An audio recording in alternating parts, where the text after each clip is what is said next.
Hello! Hi friends. నేనైతే Jahra హాస్పిటల్‌కైతే చిన్న హాస్పిటల్‌కొచ్చాను. Token number తీసుకొని ఇక్కడైతే కూర్చోనున్నాను. డాక్టర్ దగ్గరికెళ్తే ఏం చెప్తారో చూడాలి. ఎందుకొచ్చాను అంటే నాకైతే చెయ్యి తగిలింటే వెళ్ళాను చిన్న హాస్పిటల్‌కి. అక్కడికెళ్లితే ఆ పెద్ద స్లిప్ అయితే ఇచ్చి డాక్టర్ చూసి, "అమ్మ నువ్వు పెద్ద హాస్పిటల్‌కైతే ఎళ్ళాలి. లోపల నరం ఏమన్నా ప్రాబ్లమ్ ఏమో అయినట్టుంది.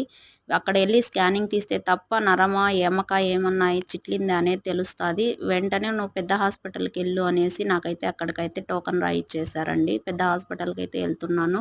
అక్కడ ఏం చెప్తారో ఏంటో చూడాలి.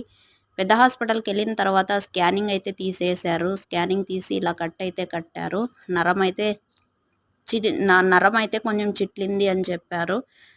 ఒక వారం రోజులు రెస్ట్ తీసుకుంటే తగ్గిపోతుంది. ఏం కాదులే అని టాబ్లెట్‌లయితే ఇచ్చి, మందులిచ్చి ఇలా కట్టయితే కట్టి పంపించేశారండి. ఇంటికైతే వచ్చేసాను. ఇంటికొచ్చిన తర్వాత వారం రోజులు రెస్ట్ తీసుకోమన్నారు గానీ, రెస్ట్ తీసుకునే స్థితిలో నేను లేనండి. చాలా ఇబ్బందుల్లో ఉండా కాబట్టి పనికైతే మరుసటి రోజే పనికైతే వచ్చేసాను. ఇది ఎలా తగిలింది ఏంటి అనేది మరొక వీడియో చెప్తాను.